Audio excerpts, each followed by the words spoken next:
welcome to the Hallmarkies podcast. I'm your host, Lisa, and today I get the amazing honor of interviewing Ginny Baird, author of An Unforgettable Christmas, one of Hallmark Publishing's latest books to come out. So, hi, Ginny. Thank you for joining me. Hi, Lisa. Thanks for having me on the podcast. I'm so thrilled to be here. Yay, we're so excited. We love talking to writers, and we have been dying to talk about your book because it's so great. So, okay, but before I get into all that, because I will just start gushing, the first thing we always like to ask our guests is to formally introduce yourself, your audience know who you are, and tell us a little bit about your journey to become a writer. Oh, sure. Well, my name is Ginny Baird. That's Ginny with a G, Ginny, as in the nickname for Virginia, Baird, B-A-I-R-D. And I write sweet romance. And I do have this new book out from Hallmark, An Unforgettable Christmas, which was truly a book of my heart. I love this story, and I'm so happy, Lisa, that you love it too. I will tell you a little bit about my journey. I have written many things over the years. Way back, I did some contracting work for the State Department, and I was working in El Salvador during the Civil War, which was kind of dicey. And I always thought I wanted to write a novel based on that experience or those experiences I had there. So I did after quite some time. It took me a while to get that book out, but I did. After a while, and I wrote a spy thriller and then another one, and those came out with a small Australian press many years ago. And very cool. Under a different name.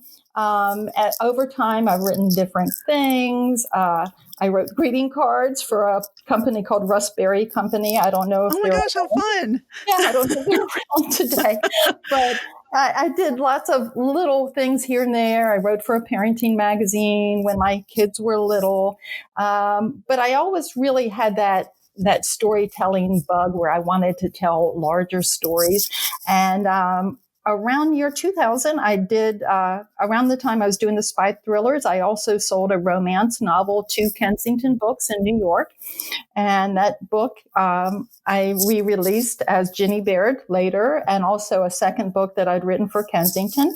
And I sort of did different things. I did some screenwriting. I had several screenplays optioned. I had an agent. I had a manager. I had all these people swirling around me trying to sell my screenplay.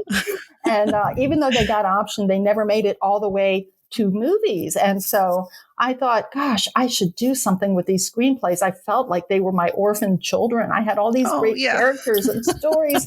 And I actually took some of those and converted them to my Holiday Bride series and my Summer Groom series, which are novella series, for sale right now on Amazon.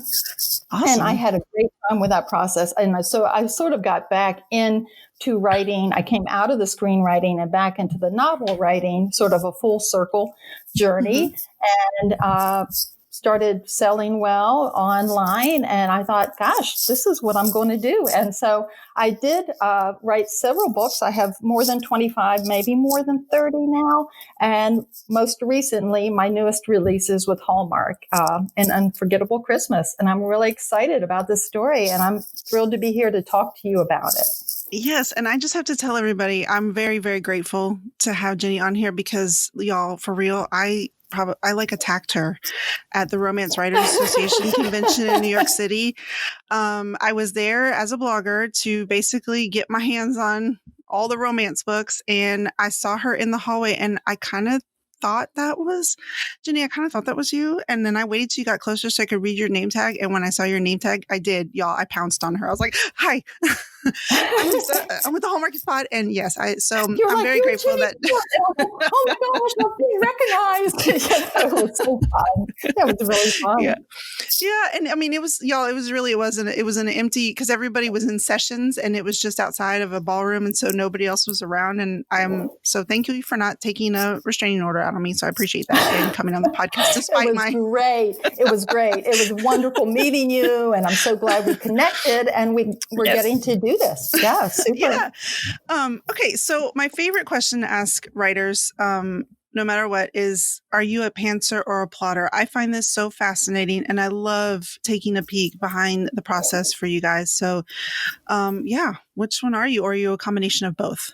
Okay. Well, I'm going to explain these names because my sister, I had my RWA badge hanging in my office, and my sister came over and she's like, what pants or what is that? It just sounds kind of weird.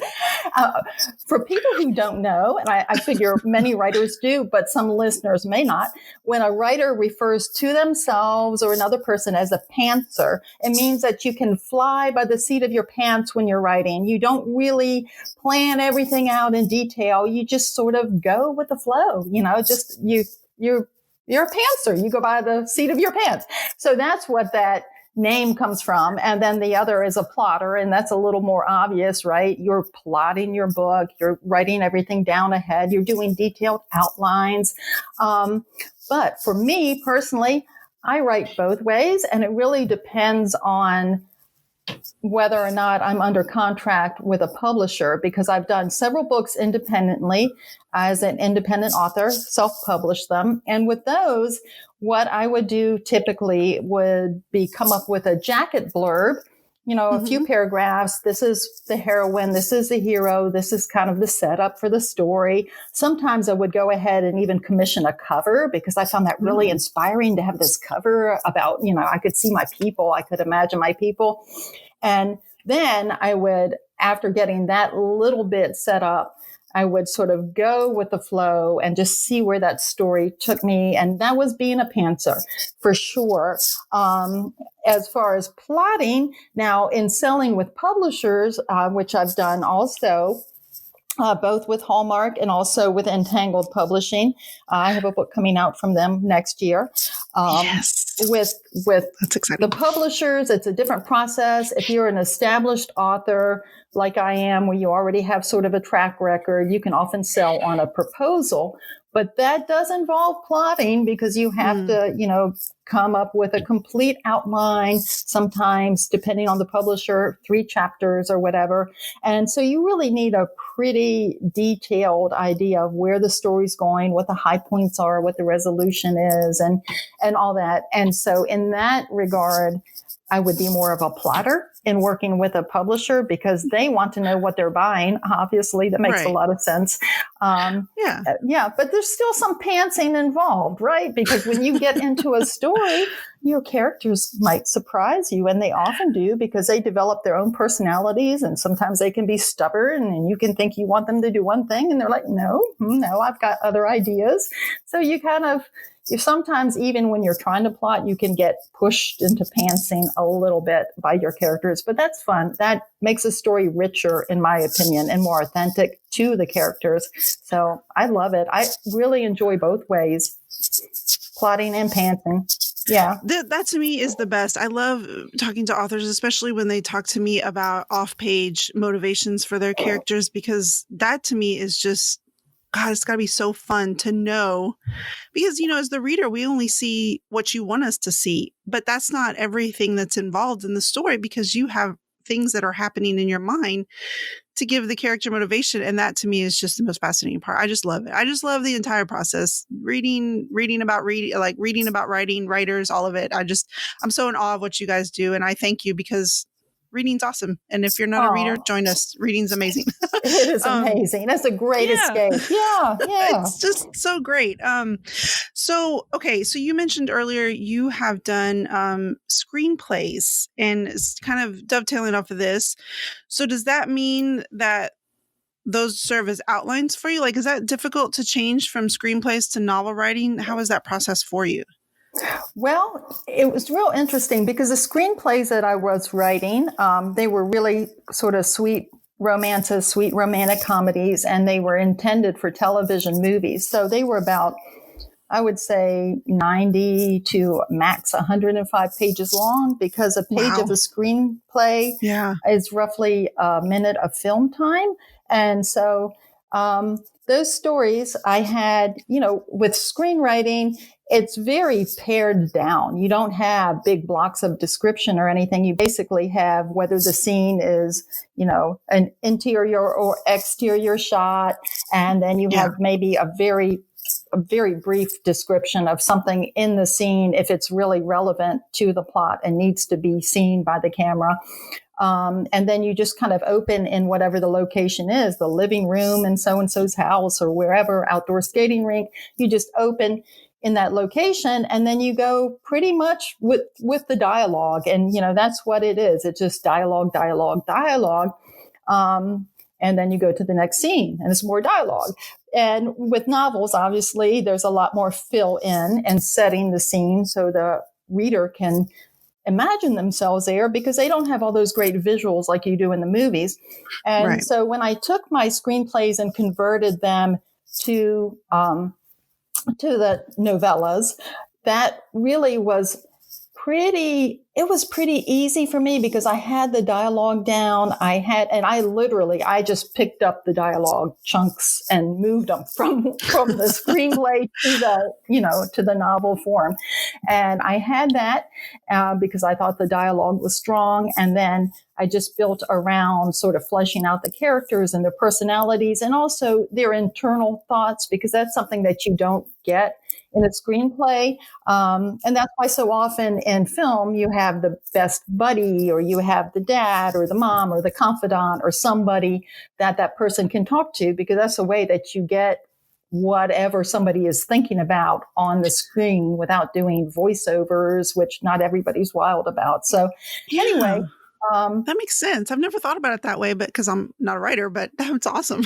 Yeah. So it was a fun process. And what I did was I knew that, Christmas stories seemed very popular. So I had this one screenplay that I really loved called The Christmas Catch. And I thought, hey, that would be a fun novella. And it's a sweet romance. It's a sweet story. And I put that out on Amazon, and it just sold great gangbusters. And I was like, ooh, what other screenplays do I have that are Christmassy? Oh, wow. So I found, The Holiday Bride, and then I found Mistletoe in Maine. And it's like, oh, this is really working for me. So, I just, that's awesome. Yeah. So, and then I found my Summer Groom stories and also made those into ebooks and paperbacks. And it was really fun because I could get those out quickly since I already had the basis for each story. Right. And oh my gosh, I think I converted each of those within about a week's time for each one. And I was working full time then too. I was a school teacher. Oh my gosh. So I was just doing this because I was just really motivated. I mean, sales are a great motivator. When you see people are buying something and reading something, that means that they want your product, and that just motivates you to do more. I feel like there's no greater motivation for a writer than feeling like you are reaching an audience. I mean, that's all I've ever wanted to do with my stories, is reach an audience. And so I'm thrilled when I'm able to do that. That makes my heart happy. Yeah, yay, that's awesome. I love that. Okay, so now, you've done both. You've done self-publishing and you've done traditional publishing, and now more traditional with because Hallmark Publishing is a traditional publisher. Were you a Hallmark fan going into this? Like, how did you get hooked up with them? How did you come to work with them? Oh yeah, I'm a Hallmark fan. Yay, you're a Hallmarkie. Actually, those early screenplays, I really was hoping they would become Hallmark movies. I mean, that's how my manager and agent, everybody they're trying to pitch them.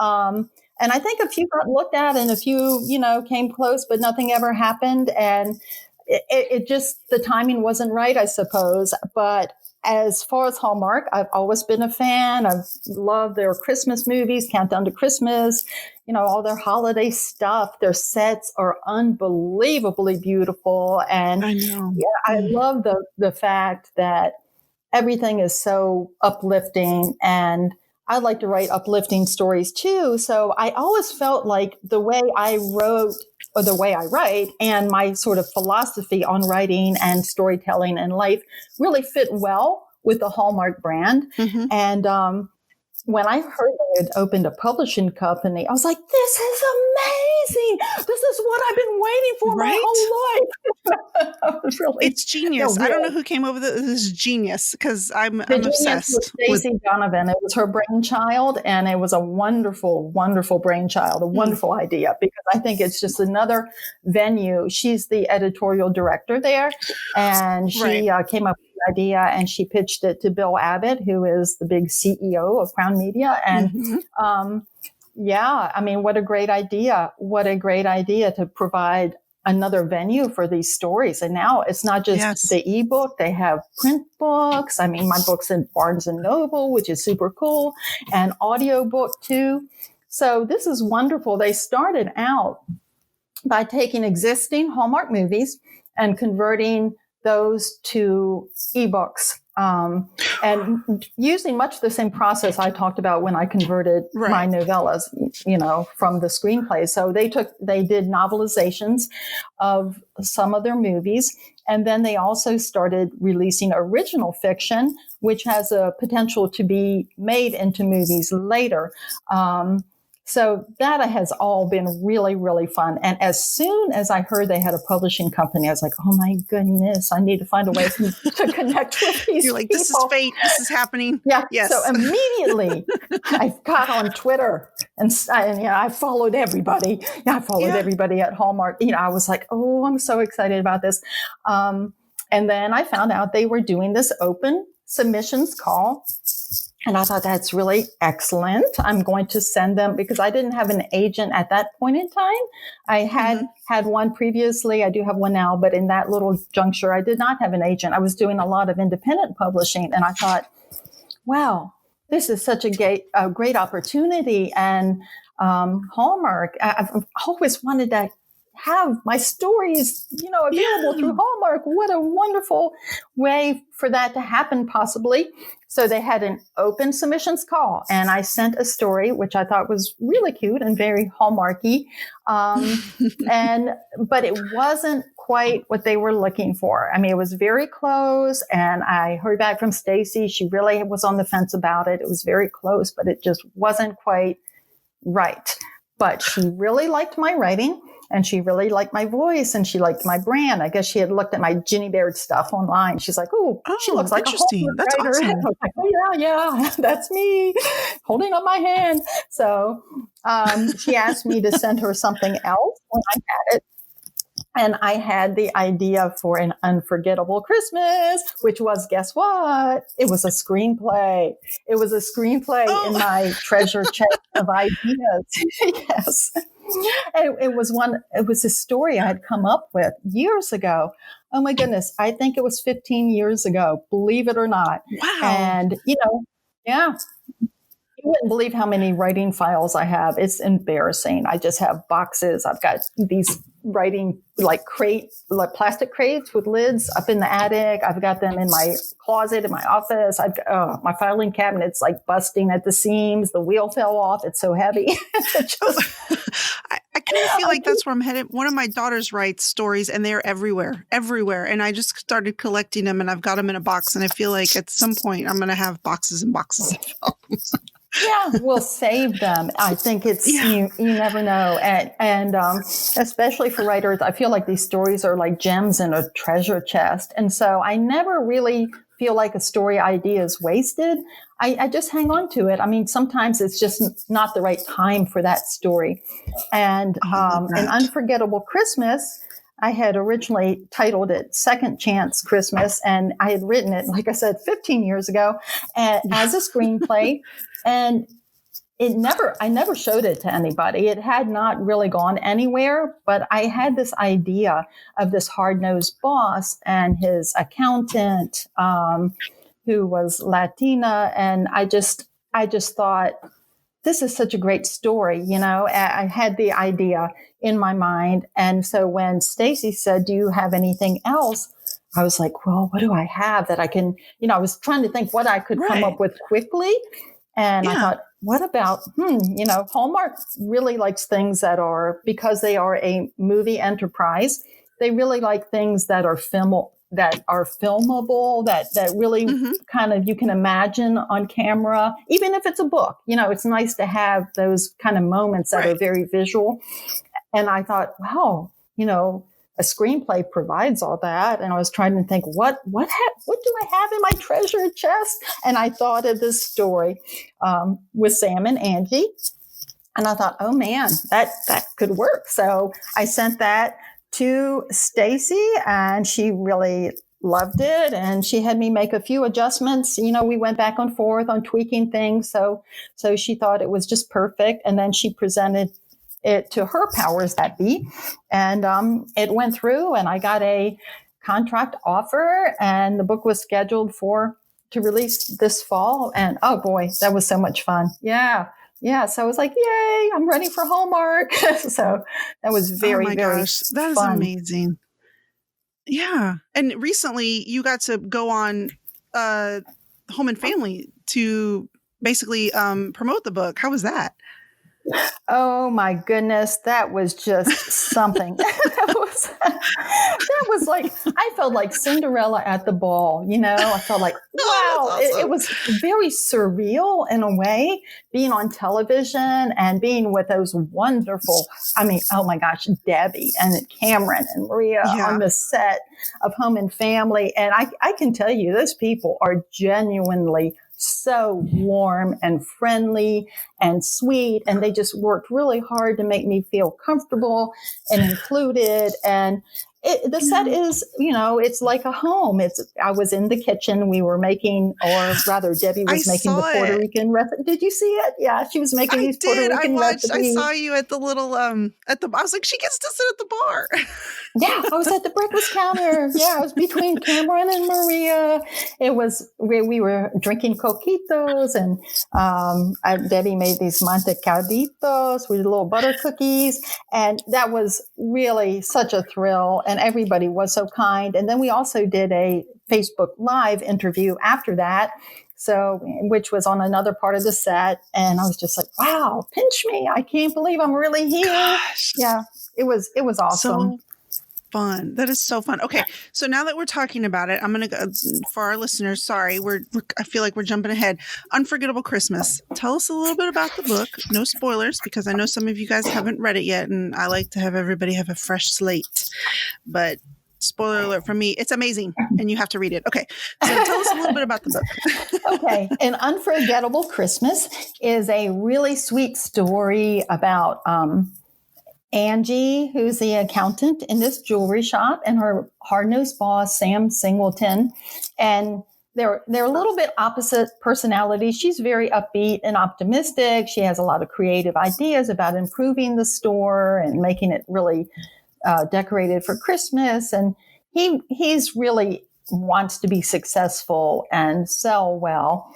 He has designed this entire line of signature diamonds, diamond engagement rings, or solitaire engagement rings that he's worked with a jewelry designer in New York to make each engagement ring unique. It's one of a kind. So when somebody gets that ring, is proposed to with that ring, she knows no other woman in the world has it. I just love that idea. And that Sam put all that thought into helping create this line to make his line singular. His last name is Singleton, and he offers these great deals on the diamonds. But it shows that somewhere in there, he does have sort of a romantic side. He hasn't really connected with that very well, and he's isolated. He spends all his time working. He's really let his friendships go. He's kind of estranged from his dad.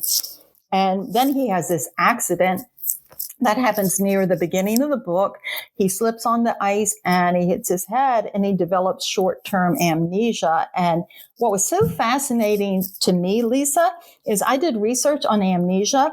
And what I learned was that, a lot of times we see in movies and books, somebody has amnesia and everything is wiped. They don't know who they are. One of my stories, The Holiday Bride, was like that with the female character. And those stories are really fun. They're really fun. People love them. But what I learned clinically about an amnesia is that typically somebody doesn't lose all their memories. They lose the more recent memories. And it could be the last few years. It could be a chunk of years. It could be a couple of decades. It could be a lot of time. But generally, the very early memories they have, like from childhood, are preserved. That's called retrograde amnesia, I believe. And then there's another kind, anterior grade, which is you lose your ability to form new memories. And so there are different kinds of amnesia, but the kind that Sam has, I decided to let him have some of his childhood memories, which was really intriguing. And also, the thing that makes this story different, it gives it a different twist on a typical amnesia story, is he's not a stranger coming into town and nobody knows who he is. Everybody around him knows who he is, but he's trying to find himself. And it's really interesting in his process of trying to learn what kind of guy he was. He learns all sorts of things that he's not really excited about. He's like, wow, he has this huge, gorgeous chrome and glass condo overlooking the forest and the Blue Ridge Mountains. It's beautiful, but very sterile. And he gets taken in by Angie. She's in a multi-generational household, Puerto Rican background, with her mom and her grandma and her little boy Pepe. And they're in a crowded apartment. There's stuff all over the place. I mean, it's not really cluttered, but it's just homey. Magnets on the refrigerator, artwork from the little boy, and also the grandmother who's an artist. It's just a very loving, very cozy environment. And it's such a contrast to the stark place where Sam lives. And when he gets taken into Angie's home, as he recovers, he starts to see a whole different way of being and living. And he connects with her family, and he gets really included by her family. And of course, he's drawn to Angie and she's drawn to him because he's so different from the uptight guy she knew. Sam is, really his authentic self. As we get older, we build all these walls around ourselves, depending on experiences we've had. Some have been good, some have been negative, and it helps shape our personality. And with Sam, some of the things he'd been through had caused himself to really just kind of close himself off. And in losing his memory, he doesn't have those barriers anymore. So he can be more open and giving and fun-loving. And that was a really cool thing for me to be able to build that in for Sam, for him to be able to connect with who he really is inside and the kind of person that Angie brings out in him. And she really starts to fall for him so hard. And you know what? He falls for her too, because, it's such a great love story. It's a wonderful love story. I hope everybody goes out and gets the book. It really is a great story. It is. Yeah. Yes. I mean, I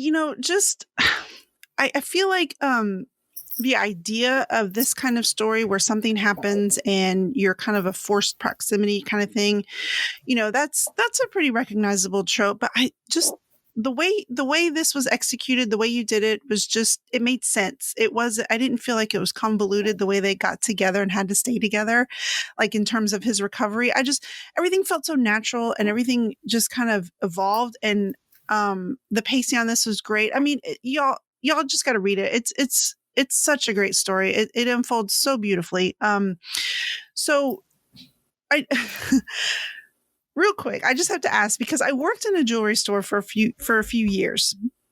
I switched careers and my first job was in a jewelry store. And so a lot of these jewelry store scenes brought back so many memories. It was a mom and pop shop and it was just owned by one guy and it was just that one branch and that was it. And so why did you decide to give him that job of a jewelry store owner? Was it part of the screenplay originally or how did that come about? No, actually it wasn't part of the screenplay. He was in a different business. And I think part of it was this idea of making the story beautiful, visually beautiful. I wanted him to be in a place that could be really lovely and have those filmable moments, just like as something that people could envision this and it would look really pretty in people's minds. And the idea of luxury, he needed to be involved in some kind of area where there was luxury involved and money involved and he could build his career.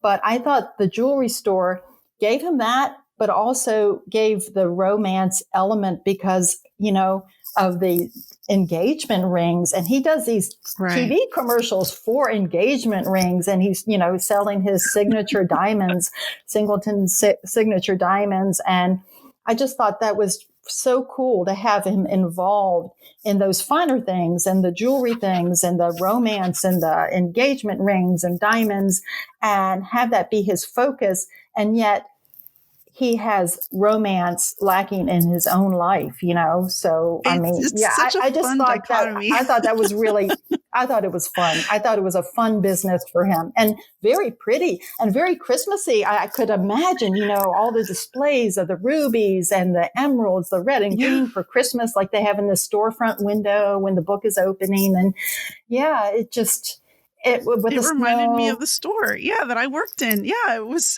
Oh, that's it was great. awesome. Yeah, and I like it. It's Sam having all of these very romantic advertisements and just really, because it's at one point he talks about how he tried to dig deep and make sure that everything like was very romantic and very seasonal, but then in real life he's just very like closed off and cold. So I thought that was really fun that he was so invested in having this really, really romantic setting, but then in his personal life he was like, no one. That's right. That's amazing.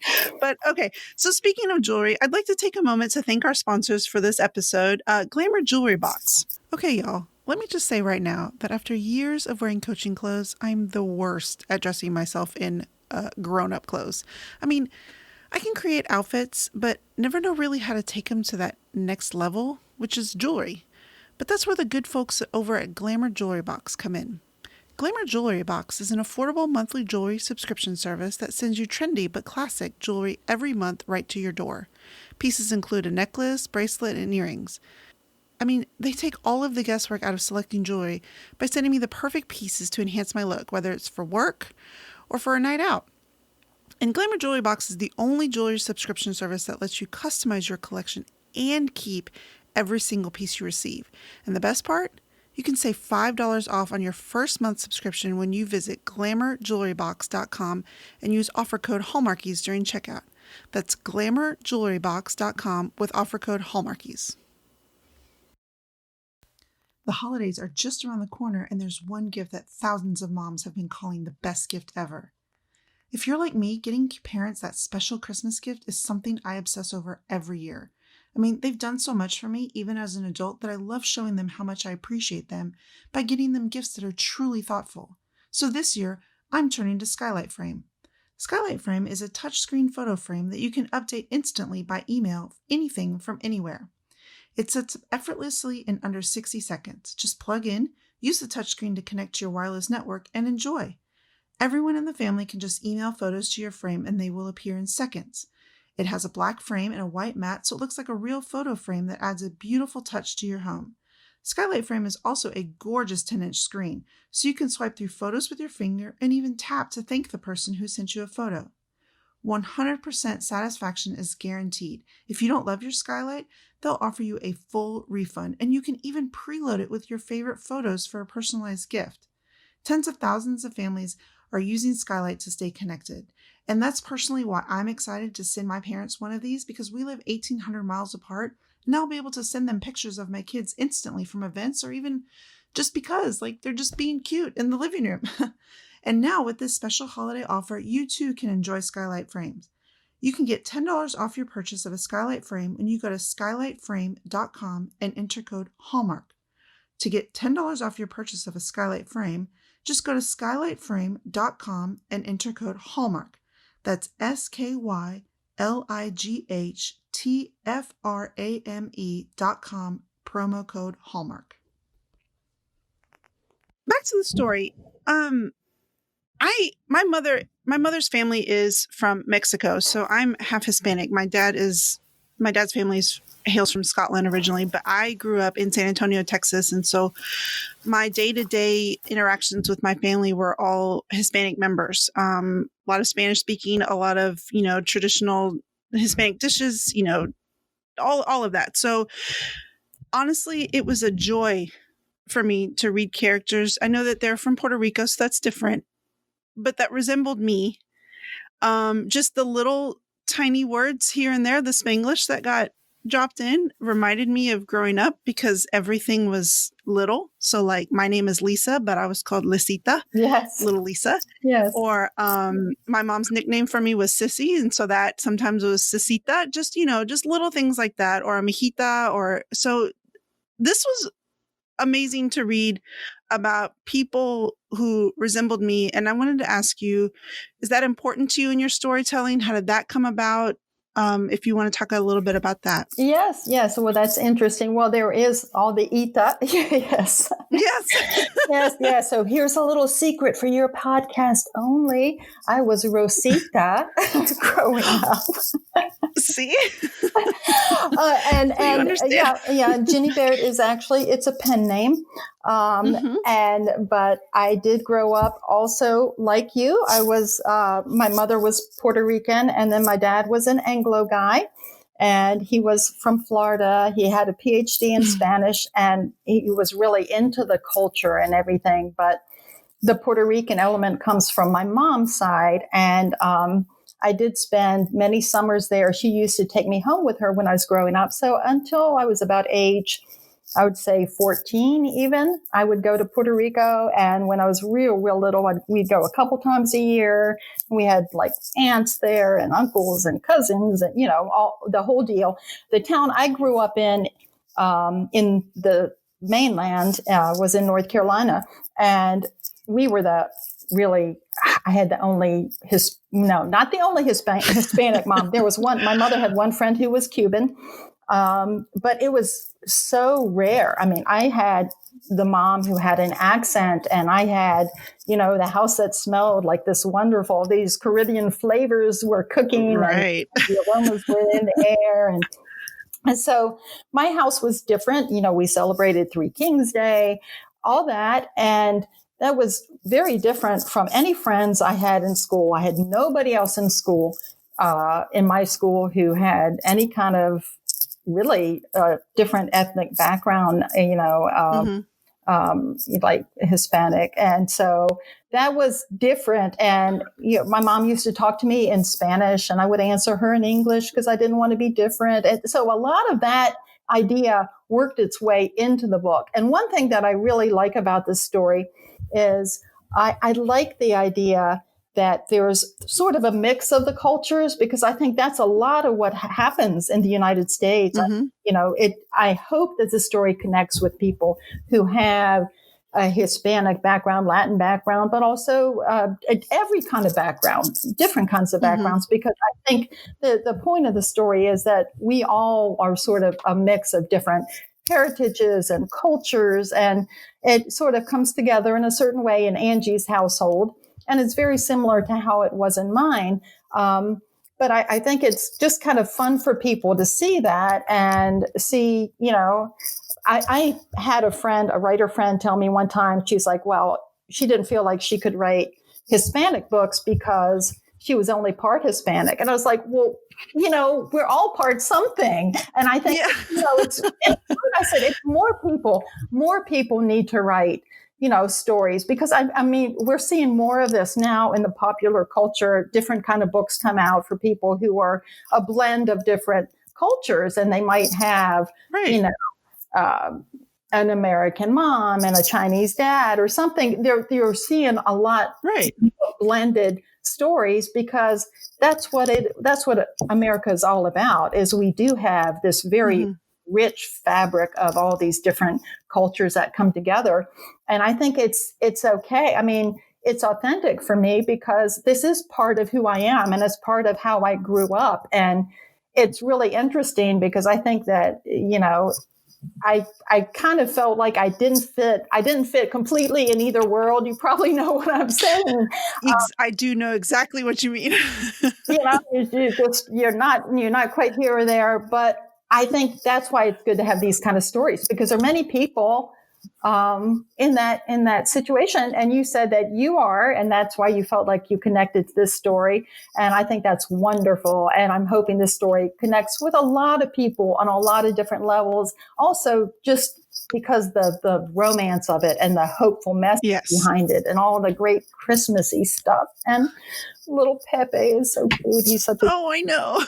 He's so cute. Yeah.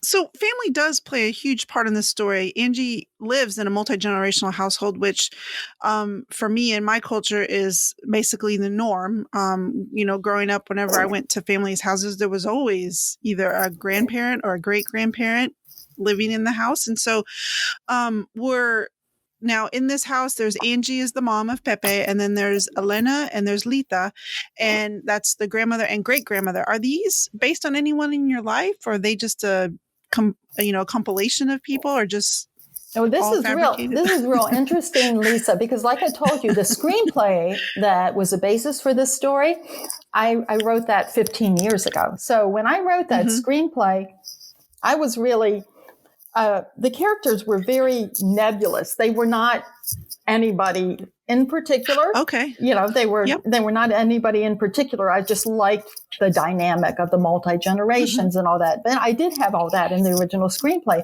And then when I came back to it all that time later, I guess when I first wrote it, my head was maybe more in Angie's head, as the heroine, but I did not really have it all thought out as much as I did when I came back and I made the book, because with the book, you're doing the internal thoughts and you're really getting into the deeper levels of the characters.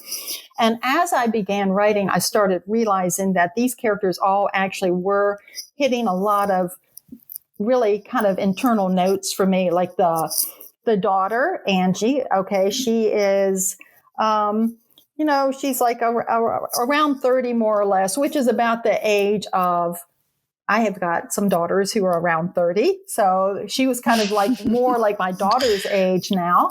And then the mom who, earlier I was kind of thinking the mom was like more like my mom. And now I feel like I'm more like the mom. I'm more like Elena because I'm in my mid 50s. And I thought, oh, that's interesting. So now I'm kind of like Elena. And then the grandma, Lita, she really most strongly is based on somebody. She's based on my late mom. And I'm going to try not to cry about this because it makes me emotional. But oh my goodness. Yeah, my late mother was abuelita for her family, and everybody called her Abi for abuelita. And she had many grandchildren, and she was just such a rock star of a grandmother and a mother, and she had so much spunk and so much spirit. And she began doing artwork in her 80s, believe it or not, and did fabulous work. She really painted a lot of butterflies and birds. And you see that with the older character, Lita, the grandma who's in the story. Yep. She is an artist too, and a very diehard romantic person like my mom was, and, really wants to see Sam and Angie get together. But, we'll see. But so Lita definitely was patterned a lot after my late mom, and my mom passed away about 3.5 years ago. So, oh my gosh, I'm so sorry. Having her in that story, it made it a little bit tough for me when I was writing it, because when I realized that this was a tribute to her, when I kind of understood that, and here's a little insider information, the pin, Angie, the heroine, wears a Santa Claus pin on her lapel. Yes. My mom gave me that pin many years ago. Okay, now I'm seriously crying. Because my mom was just the kind of person, if you complimented her on something, she'd say, here, take it, you have it, you have it, you have it. And she had this darling Santa Claus pin. And it was years ago. I think I was in my 20s. And I said, I love that pin. She said, oh, Rosita, you take it. You take it, you have it. And I wear it every Christmas. And so I put that into my story, and it's a little Santa guy. He's made of felt and fabric, and he's kind of starting to fall apart, but I've had him forever, right? 30 years. And I still use that pin. And it was so special to me, not only because my mom gave me that Santa Claus pin, but because it represented her giving spirit, because I liked it. She wanted me to have it. And that's just the kind of person she was. So I'm really sorry she's not around to see this book. But Yeah, Jenny, I'm like crying already because now once you told me that and I think back to all the passages in the book about Lita, I'm like seriously crying right now. Yeah, I'm sorry. I'm sorry. I got to pull myself together. No, Pull please myself don't. together. Please don't be sorry. There's something else that's really kind of neat is she always believed. Sorry. Oh, don't be sorry. Don't be sorry. She believed that she would tell her friends, oh, my daughter, she's a writer. She's going to Hollywood. She would tell people. My goodness. She was convinced that I was going to go to Hollywood because she knew I was writing screenplays and I was trying to write books. And, This is amazing. I mean, I love this book already, but knowing this makes me love it even more. And honestly, this has already been shelved in my reread for the season. Yeah. So now when I reread it, this is going to be even more touching, just knowing that these little tributes are in there. Y'all, this book, y'all got to get it. But it's okay. My whole family said she was watching from heaven, and I'm sure she was. So that's without a doubt. Yeah. So that's been a really great part of the journey. But yes, I mean, the story's personal. We writers can't help it. Even when you don't even know, on the surface, it's personal. Things become personal because our characters are like our children, right? I mean, they come out of us and we nurture them and we help them grow. And because they're our children, they have some of our DNA, whether we like it or not. So we put part of ourselves, writers put part of ourselves into our characters. We infuse that. There's something about us that's in there, and sometimes you can see it really clearly. It's really evident on the surface. And sometimes it takes working through something like I didn't even know, like I said, all the nuances of this story that was so personal to me until I got into writing it. And I had to stop a few times because I was getting emotional because I thought, wow, I didn't even understand all this, but it's a wonderful story. And I feel honored that I got to write it for Hallmark and that it's out there in the world and it's a joy to share it with everybody. So thanks for having me on to talk about it and to break down crying on your podcast. I'm sorry, me too. I'm sorry. But so on a lighter note. Oh, yes. Good. On a lighter note, there are some super swoony moments. And usually I'm not a fan of the almost kiss, but the almost kisses in this book are to die for. Aww. They're so swoony. So how were those to write? Were those fun or were you like in your head, like just kiss already? No, they're super fun. They're super fun because you know what? It's like the moment of the romantic kiss. Sometimes it's like the anticipation is almost the best part, when you're with that somebody and you're just dying for them to kiss you and it's just like about to happen and you're just like, oh, it's just that moment of anticipation is so strong and so, I don't know, overwhelmingly hopeful and happy and, just wanting that so badly. I love that tension. I love that moment. And so writing those almost kisses was really a lot of fun for me. And, Hallmark's famous for them, right? They have them in their movies and stuff. But yeah, I enjoyed those actually a lot. It was fun. Yeah.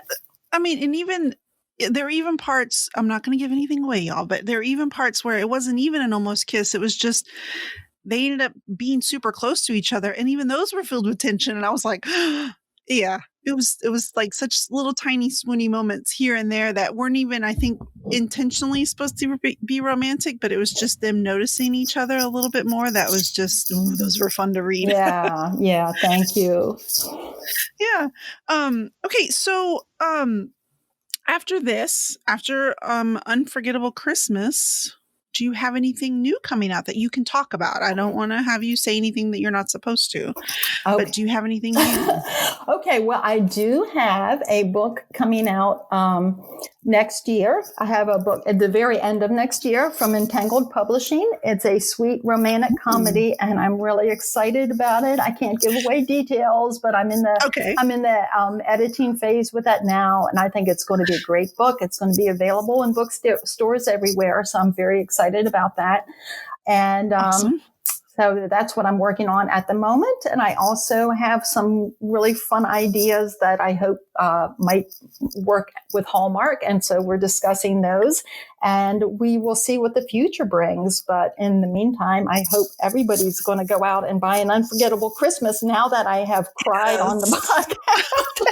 I was thinking, Lisa, we went back and forth, and I don't know if your listeners know, but there is an option. Some of the podcasts are sort of videoed, and some are just voice podcasts. I was thinking, thank goodness we didn't do the video because my mascara is down to my knees. I know, right? I'm glad because, I was, as you were talking, I was legit like tears. So yeah, I'm glad. Otherwise, it would just been us crying on camera. Oh my gosh. That's so amazing. And I'm going to go ahead and start putting it out there in the universe that I think An Unforgettable Christmas would make an amazing Hallmark movie. So Hallmark, if you're listening, yes, let's get started on that. I have some ideas for leads. So yeah. You can always let me know. Yeah, okay. yeah. Oh, that would be amazing. Yeah. It really did. It read like a movie. I could see it playing out in my head. And when you read, you always get ideas of what things look like, like settings and characters and stuff. But this entire thing I could just see the movie in my head, and I'm just thinking, Hallmark, let's go. Let's make this happen. This is Christmas all over. Yeah, yes. Yeah. So, there are a lot of beautiful things in there, including the birthday party that that they do for Sam's dad. I mean, there are just a lot of things that are lovely. I mean, I had so much fun writing those scenes because I could see them too. I really could. Really beautiful. And all the snow, right? All the snow in Hopedale. All the snow and the lights and the storefront and even the humor part of it, because at the beginning when he wakes up in the hospital and can't figure out what's happening, that was funny. Yeah. And he's looking at her like, who is this? Yeah. That to me would just play really, that to me would just play really well on screen. Yeah. Oh, sure. What? Okay. So at the end of our interviews, we usually like to ask our guests what we call the Teen Beat questions, which are fun little questions. And we have two sets. We have a regular Teen Beat and then we have a Christmas.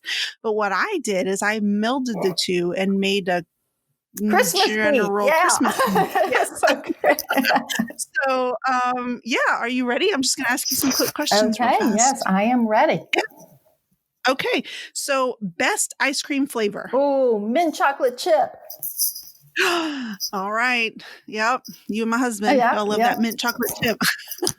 He gets it all the time because he knows I won't eat it. So he gets it so that way he can just have it for it's himself. The same way here. My husband won't touch it. That's why I get mint chocolate chip birthday cakes for my birthday because it's all mine. Yeah. That's awesome. Okay. So favorite color. Oh, red. Red. Oh yeah. Christmas. Okay. Yeah. That's good Christmas color. Dogs or cats?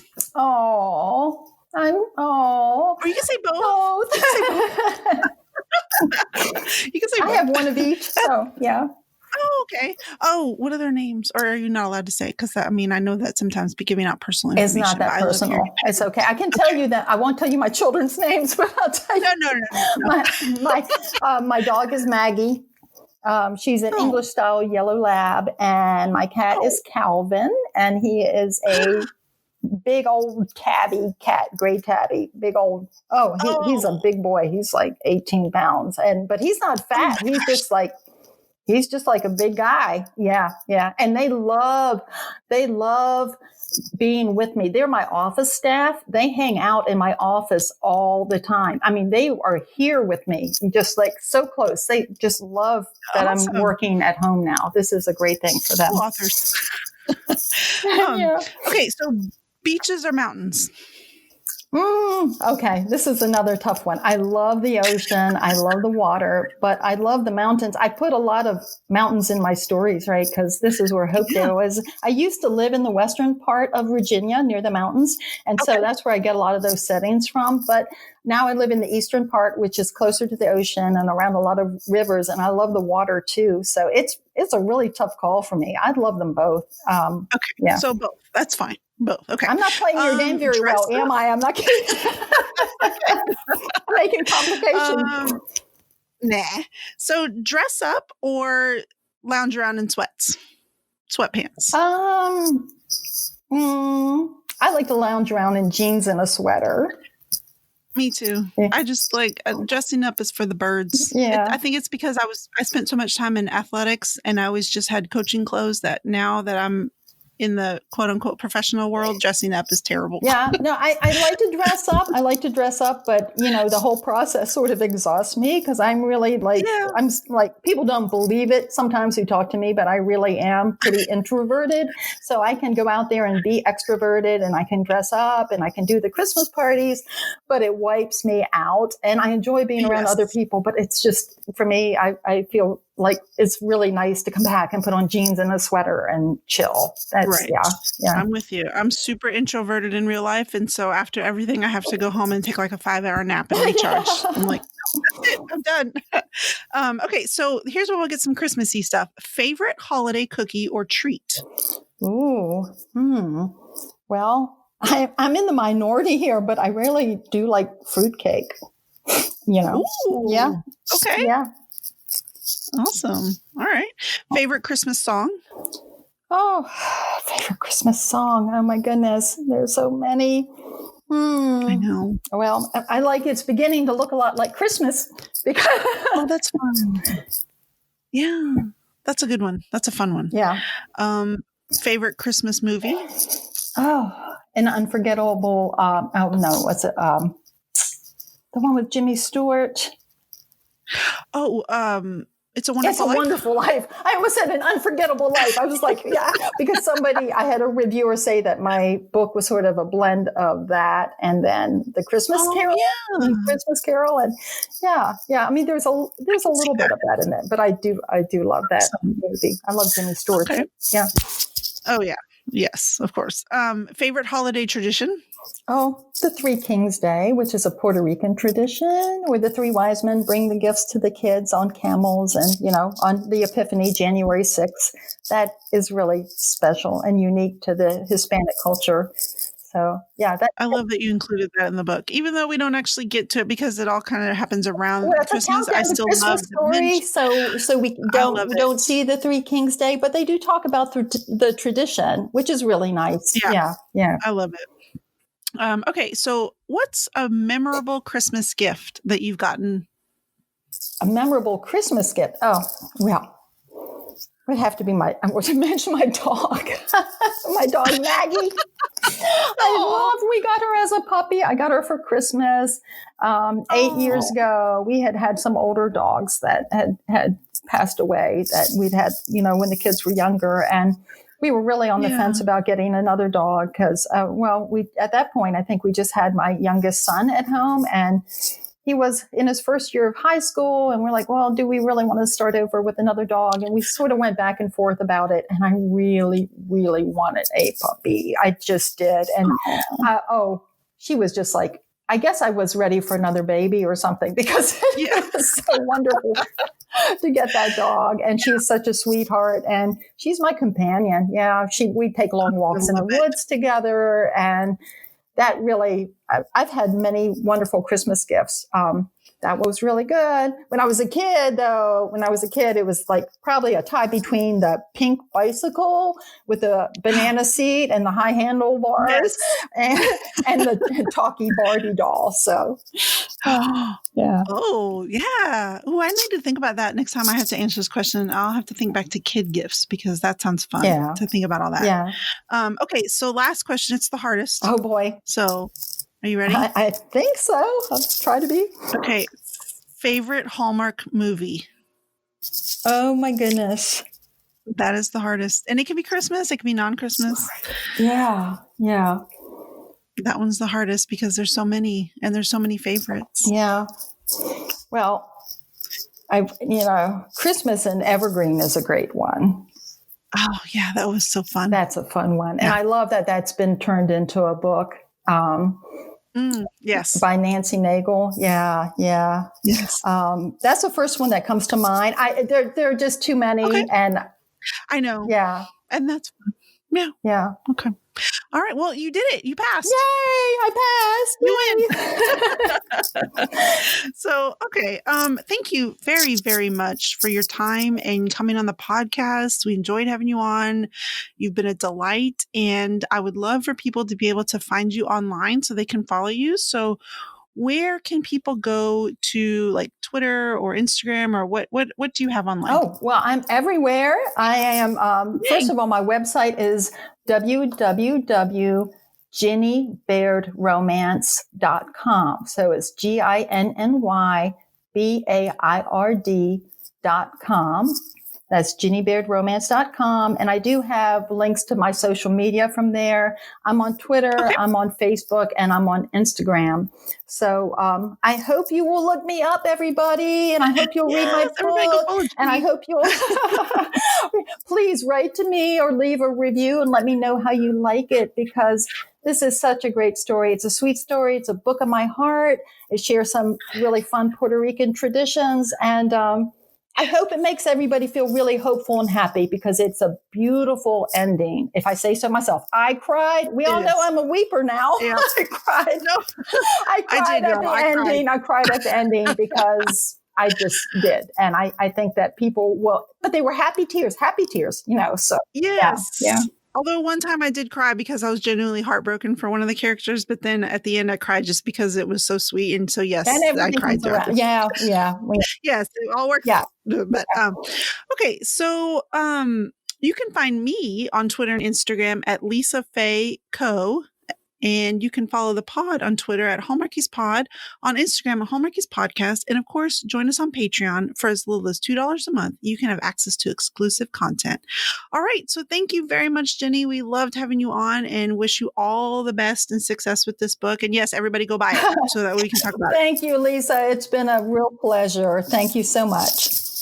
All right, bye. Bye.